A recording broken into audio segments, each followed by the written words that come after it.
Good morning, everyone. This is Commissioner Bell. Today is Tuesday, February 24th, 2026, and we'll call this meeting to order at 8 a.m. Before we get started, I'd like to remind everyone to mute your phones. You can do this by pressing star 6. Please unmute yourself when called to speak, again pressing star 6. It's very important for all others to remain muted. Thank you. We will dispense with the Board of Commissioners roll call because my colleagues are in Washington, D.C. this week. And just so in case people are tracking our meetings, we will not have a Board of Commissioners meeting or board briefing tomorrow because we won't have a quorum. So let's jump right in with Adventist Health Tillamook and President Eric Swanson. Hey, good morning, Commissioner. I have a short report for you today. 12 patients in the hospital. Did 9 surgery cases yesterday. Ambulance crews did 7 911 transports, 1 transfer, no transports home. 198 patients boarding in emergency departments across Oregon. That's 18 more than yesterday. 267 discharge delays. That's 2 more than yesterday. And with that, I'm going to go back on mute unless you have questions for me. I do not have any questions this morning, and thank you very much. You're welcome. Have a great day. Do we have Rep. Javity with us this morning?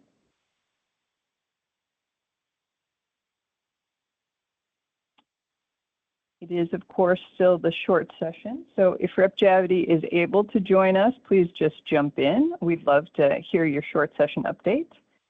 So let's move on to the Tillamook County Community Health Center and Camille Sorensen. Good morning, everybody.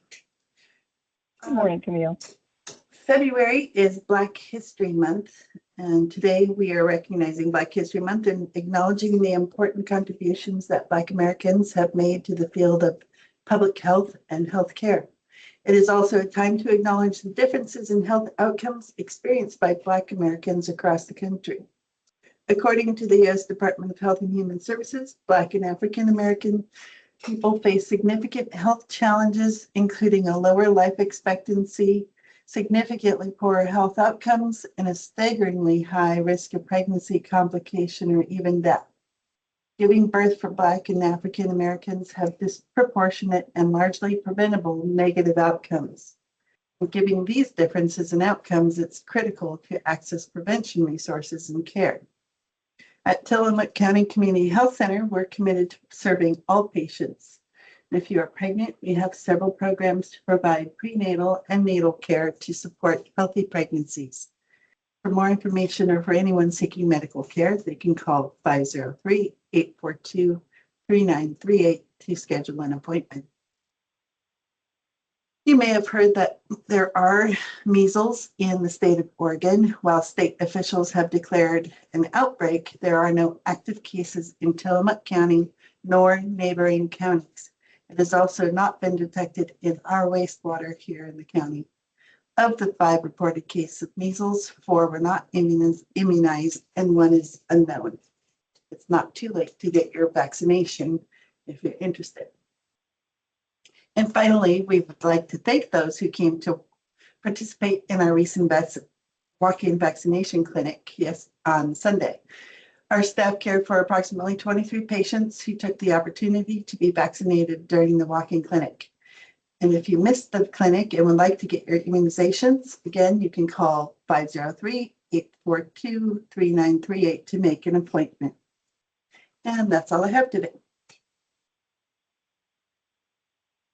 Thank you, Camille. Hey, I have a question.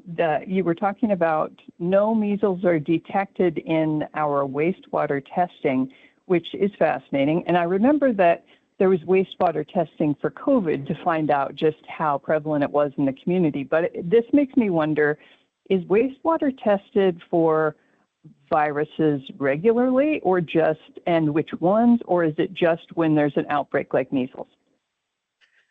I would have to get back to you on the specifics, but I do know that they test regularly starting in October, kind of during the start of the flu season for several different viruses, including COVID, measles, and I think there's a couple of others. And I was reading yesterday that they can tell the difference between variants sometimes as well. So But I can get more information on that for you for next week. Thank you. That is very interesting. And I'm glad, of course, that we don't have measles moving around the community, at least that are showing up in the wastewater. Definitely. That's a real strong indicator to the prevalence in the community if it starts showing up in our wastewater. That's a great sign. Right. That makes sense.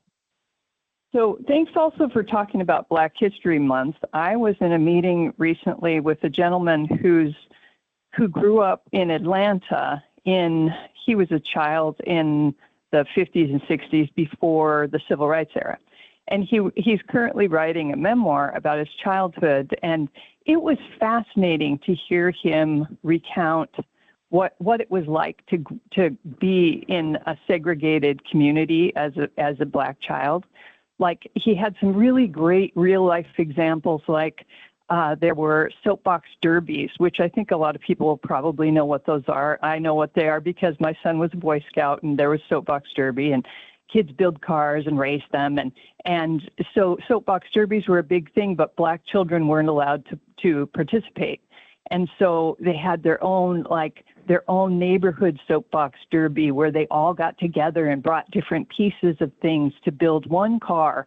And they didn't have enough pieces of things to build multiple cars, but it was very moving to hear him talk about that, and specific to Boy Scouts, how they couldn't join the Boy Scouts because they were Black children. And it was very moving to hear him talk about his childhood and think about how far we've come as a culture since then. And I was really grateful for the changes that have happened since then. So thank you for bringing it up. I think it is important to remember. Definitely important to remember. Thank you. Let's move on to Nehalem Bay Health Center and Pharmacy. Yes, good morning. Morning, A couple Gail. of announcements. Good morning. And the first one has to do with our medical director, a transition update. And that is Dr. Jeffrey Luty will begin a planned transition on April 1st, just coming up, reducing his schedule to 1 day per week on Mondays, with full retirement scheduled for December 31st, later this year. Over the past 10 years, he has provided steady leadership and played an important role in guiding the health center through major transitions, including our evolution to Nehalem Bay Health Center and Pharmacy. And we are actively recruiting and interviewing candidates to support a thoughtful transition in medical leadership. Our care teams remain in place, and patients will continue to receive uninterrupted care as we move into this next chapter. And then a little bit about the Nehalem Valley Care Center, Nehalem Bay Health Center and Pharmacy. We submitted a letter of support for the Nehalem Bay Health District's congressional directed funding, and there's a request to renovate and modernize the Nehalem Valley Care Center. And the proposal is advanced through the Office of Jeff Merkley, and it seeks federal investment to upgrade the aging infrastructure and preserve the skilled nursing and rehabilitation capacity here on the North Coast. As a regional healthcare partner, we support this effort to strengthen the continuum of care and protect access to post-acute services for coastal residents. And with that, those two important announcements, I'm here for any questions. Thank you. Thank you, Gail. We'll be interested in the update about the Nehalem Valley Care Center. I hope that funding comes through. That would be great. Yes, I hope so too. Thank you. You're welcome. Let's move on to Tillamook Family Counseling Center and Amanda Bunger.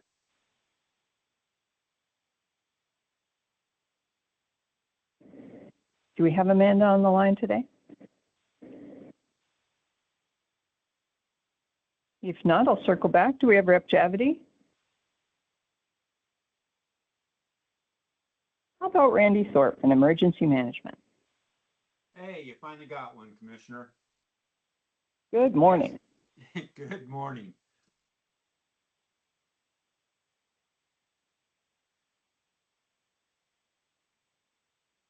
Do you have something to report on? If you're talking, Randy, you're muted. Now, how about now? There we go. There we Oh, go. Thank you. geez. Technology is not my friend today, Commissioner. That's all right. Okay, I just want to talk a little bit about emergency preparedness. And just remember, it's not an individual responsibility. It's really a community effort. Because in Tillamook County, we face a wide range of potential hazards, from our winter storms, our flooding, landslides, earthquakes, and heaven forbid, tsunamis or wildfire.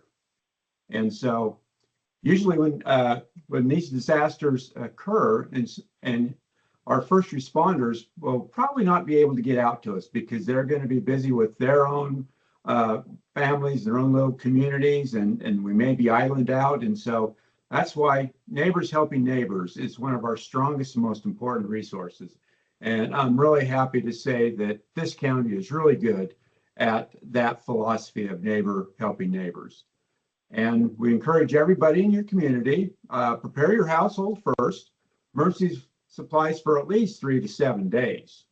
And definitely check on those neighbors of yours, especially the seniors or individuals that may need extra assistance. And share your knowledge with everybody, get to know your neighbor really well. And also, talk about the evacuation routes and local hazard zones. And very important I need to volunteer with your local response or community preparedness program. And I'm happy to say that most of our communities have that, and they all need more volunteers, of course. So by preparing our communities to recover faster and experience fewer losses by working together, our families, businesses, schools, faith organizations, local agencies, we can strengthen that resilience here in Tillamook County as a whole. So preparedness builds confidence and cooperation builds resilience. And with that, I will turn it back to you, Commissioner. Thank you, Randy. Well, Randy and I had the opportunity to be in a couple of meetings together in the last few days. On Saturday, the Cape Mears Emergency Preparedness Group hosted a meeting in Tillamook for the brand new Tillamook Emergency Preparedness Group.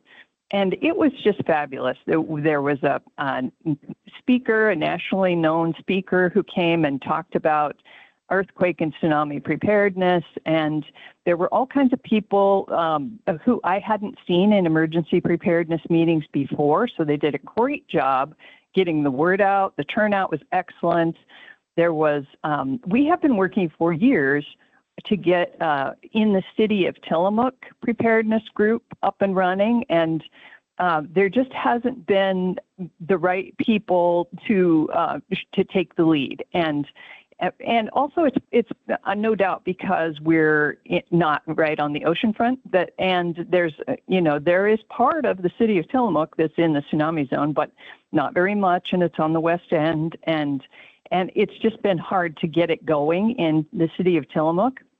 And I was thrilled to see in that meeting on Saturday that is happening now. The city police were there, the city manager was there, and also a volunteer who has agreed to lead the volunteers in central Tillamook for that effort. And it was so heartening. It was very encouraging because we have, I think that in all of the communities right on the coast that have tsunami zones, there are preparedness groups and volunteer groups in those communities now. But Tillamook was the last one, and now there is one growing. So you can look on the emergency management page on our website when we have information to share about that group, getting involved in that group. We can post it and share it there. And I encourage folks in Tillamook to get involved with that work. It was very heartening. Randy, did you want to say anything about that? I was really happy to see the number of people that were to that presentation. It was an excellent presentation, and it was not just tsunami, but it was just overall preparedness and how communities can come together. And that's how we're going to survive any type of major disaster. So it was really, like I say, I'm really happy to see that Tillamook's up and running, and they've got some excellent people pushing that, and with full support of the city, which really helps them out too. So like I say, it was nice to see it, and hopefully this is just the start here in Tillamook City. I agree.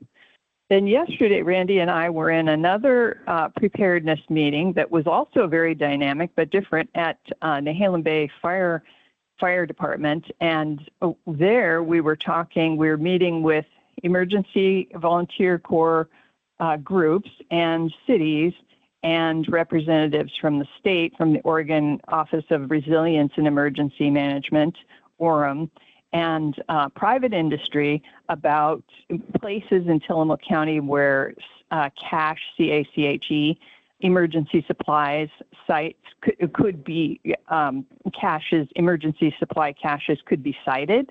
So there's really important work going on to identify public property, publicly owned property that is out of tsunami zones but adjacent to them, where people in the event of a tsunami can evacuate, go to these zones, and then there will be emergency supplies available for them.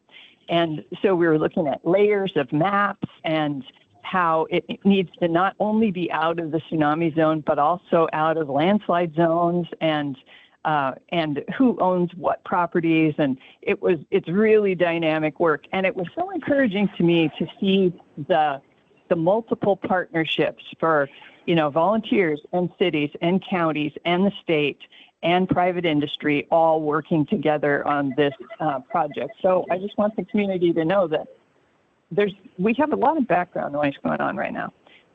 There is great progress being made there. And I think the last thing I want to say in my commissioner's report is that last week I talked about an imminent threat to the crabbing industry that came about because a group of environmental conservation organizations delivered a petition to the Oregon Department of Fish and Wildlife and their commission demanding changes to crabbing rules. And the threat, implied or explicit, was that if the commission didn't accept these demands, then they'll be sued.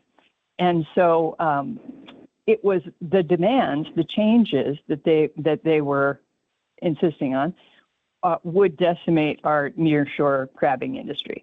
And so last week I talked about this. I submitted written testimony, gave verbal testimony at the commission meeting on Friday. And here's what I want the community to know. It was successful. And it was successful thanks to the crabbing industry and the fishing community, the commercial fishing community here on the Oregon coast. They packed the room, fishermen and fisherwomen and their families and their supporters and supporting industry packed the room and gave impassioned testimony and gave really good, clear information. And the commission listened to them. And so even though I think the vote was 5-1 or 6-1. One commissioner voted for the petition. The rest all voted against the petition. And it was one of those great examples of when the right thing happens for the right reasons. Like local people recognized the threat to their industry. They got involved. They organized. They communicated. They advocated. They came together, and one fisherman I was talking to said, we rarely do anything together. We're always out, on our own boats. We're always working. We don't do stuff together like this. But they really did come together and did an amazing job of educating people in a very short period of time. There was very little warning that this was coming or happening.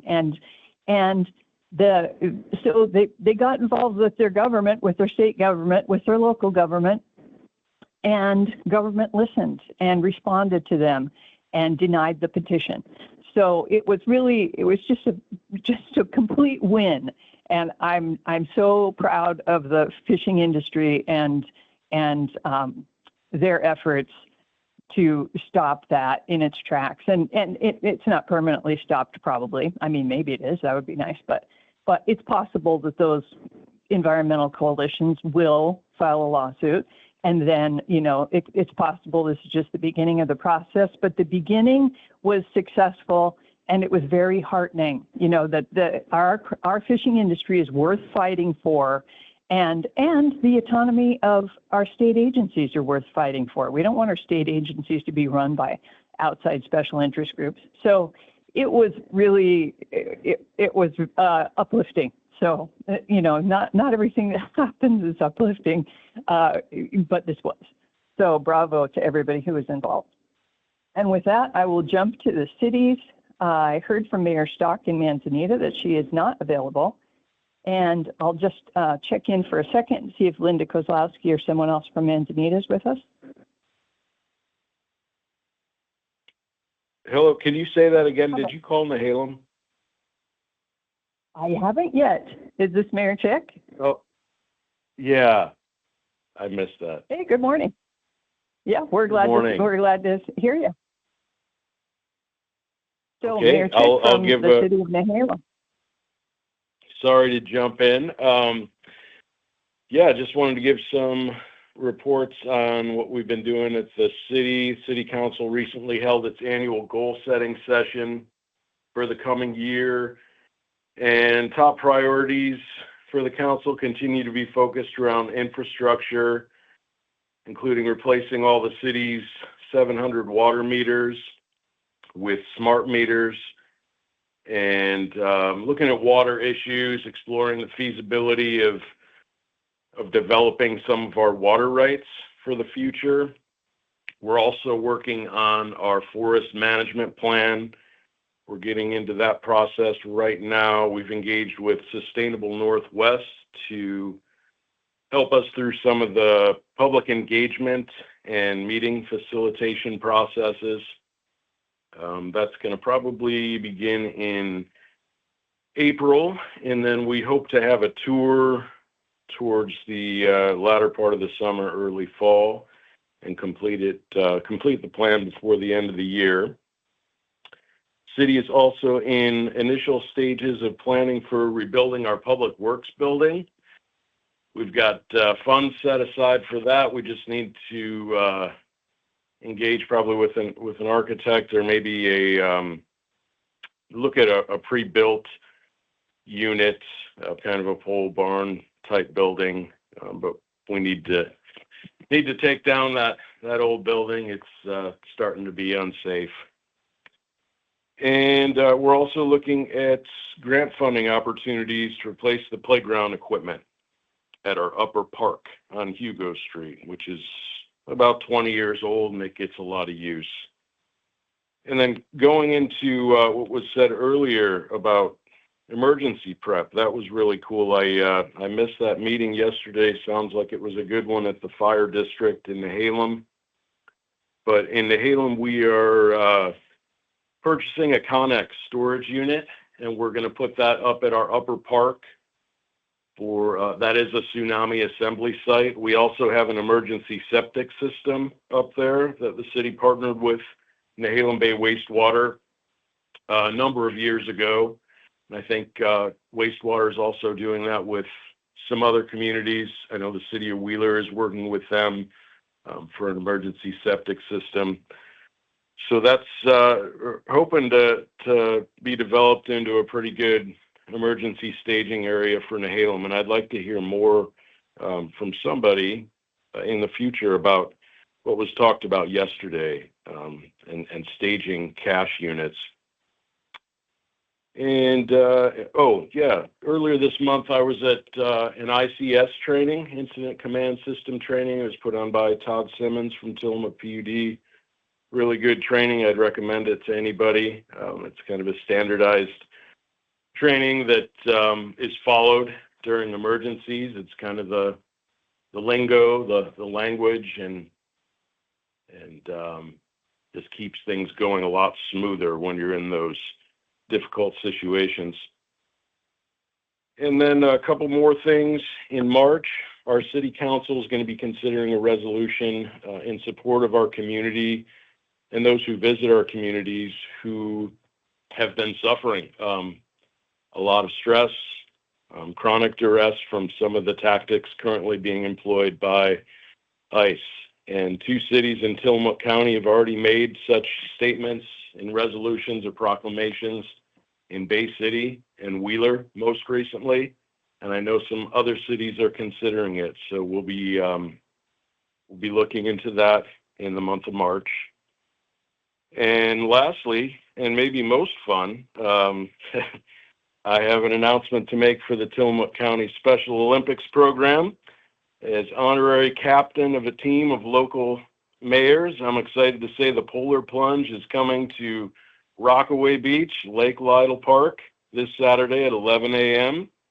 A group of us gavel-wielding mayors have decided to form a team, and Bay City, Manzanita, Rockaway, Wheeler, and Nehalem will be joining the plungers. We have 2 brave folks, myself and Mayor Donahue from Wheeler will be jumping in with some goofy costumes, but if you can make it, come on over. The temp is going to be very cold. Water's going to be cold. Coffee will be hot.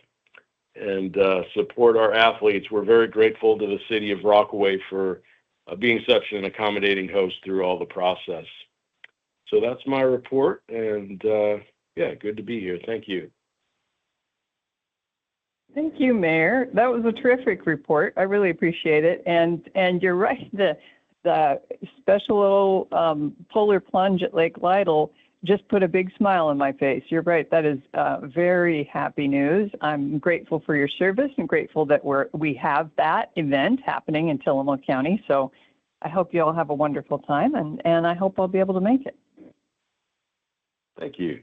Oh, and you're welcome. And your city manager, Lori Longfellow, attended the meeting remotely yesterday. She may very well be able to fill you in on the emergency cash site meeting, fill you in on what was said and the path forward. And also, I'd be happy to talk to you about it. And the Marlene Munden from Oregon Office of Resilience and Emergency Management said that anyone who wants to see those GIS maps can just let her know. So I think Lori probably has that contact info, but feel free to reach out if you'd like to talk to me about it. That's awesome. Thanks a lot. You're welcome. Do we have anybody on from the city of Wheeler? How about Rockaway Beach and Mayor McNeely?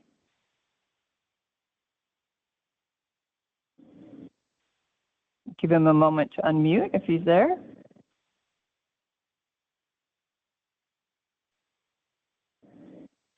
Well, Mayor, if you are there and having trouble getting unmuted, just jump in when you get on. Okay. Let's move on. I guess hey, good morning. Can you hear? Yeah, I guess the system muted me. So I did a *6. So here I am. I want to just start by reiterating what Mayor Chick said about the Polar Plunge. We're excited that it's happening at Lake Lytle.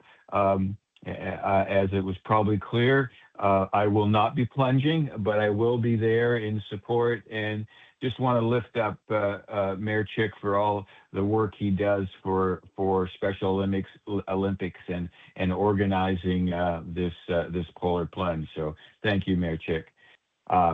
Moving on to all things Rockaway Beach, Under Sheriff Kelly informed City Manager Shepherd that Deputy Travis Patterson joined the Rockaway Beach Patrol, bringing our patrol back to 3 deputies. Deputy Patterson has been with the Sheriff's Office for 2 years, and a big welcome aboard to Deputy Patterson. Glad to have you as part of the Rockaway Beach Patrol. Our planning department is preparing amendments to the flood hazard overlay zone as directed by City Council. These amendments are not related to the Federal Emergency Management Agency's pre-implementation compliance measures and do not propose implementation of the no net loss standards, but rather these amendments bring the city code up to the 2020 FEMA model code standards and address some issues with our current code. And then you may have noticed our public works crew on the side of 101 near the Dollar General recently. The crew were on site with Flit pumps for the installation of a demo pump for the 4th Street lift station, which we will test over the next few months.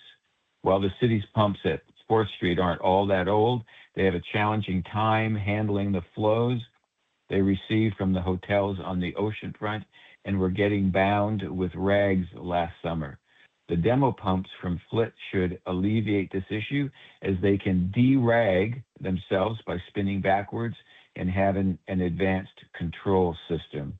We are hopeful that the pump performance will meet our expectations. With that, back to you, Commissioner. Thank you, Mayor. That reminds me of when I used to work at the hospital, and occasionally the plumbing system would get backed up, and it was often people flushing paper towels. And you have to wonder why. Why do people flush things that aren't meant to be flushed? And it's interesting to think about how many public resources go into fixing that problem that didn't have to happen in the first place.